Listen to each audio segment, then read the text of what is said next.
後面呢度有少少複雜。啱啱我哋嗰一個部分，即係上一節啊，咪有講過有實相嘅般若，有觀照嘅般若，同埋文字嘅般若，係嘛？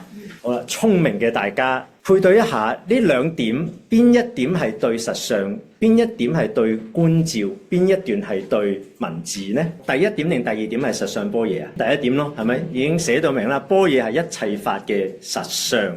咁大智度論入邊有講咧，其實呢一個嘅實相咧，係唔係佛陀發明嘅咧？唔係，不過係佛陀發現，係啦，係佢體會同埋話俾我哋知。所以有啲時候我自己嘅聯想就都好似幾似呢個地心吸力喎。因為佛陀未出現嘅時候，呢個地球有冇地心吸力㗎？都有噶嘛，係咪？唔學佛嘅人佢感唔感受到地心吸力㗎？都感受到噶嘛。所以有啲似有啲似。不過地心吸力唔完全一樣啦。大家有冇聽過地球上有啲地方個引力係會弱啲啊？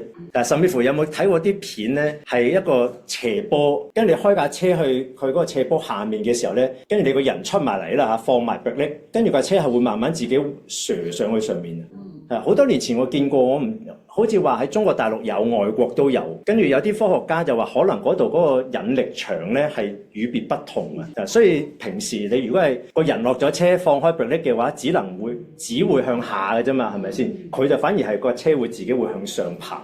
咁所以地心吸力同般若或者實相一個好重要嘅分別就係呢一度啦。實相就真係一切法嘅，遍及一切嘅。咁但係地心吸力就唔係啦。因此第一點咧，其實係實相般若。咁好啦，文字般若或者觀照般若喺邊咧？見唔見到呢度有關鍵字啊？般若幫助修行人，見到嘛？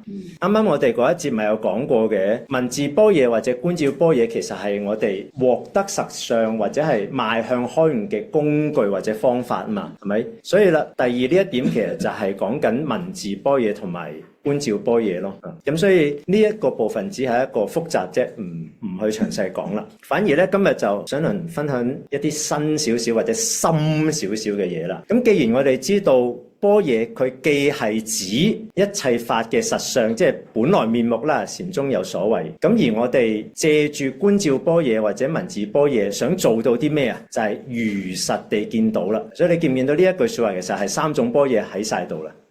我哋要如實見到，你第一步你首先要學咗佢先噶嘛，係咪？如果冇學法，我哋都唔知原來世間嘅一切法實相係咁噶嘛。咁學咗啦，甚至乎有觀照啦，咁嘅時候先有機會如實地見嘅，真係見得到呢一個本來面目啦，咁咪入埋實相般若咯。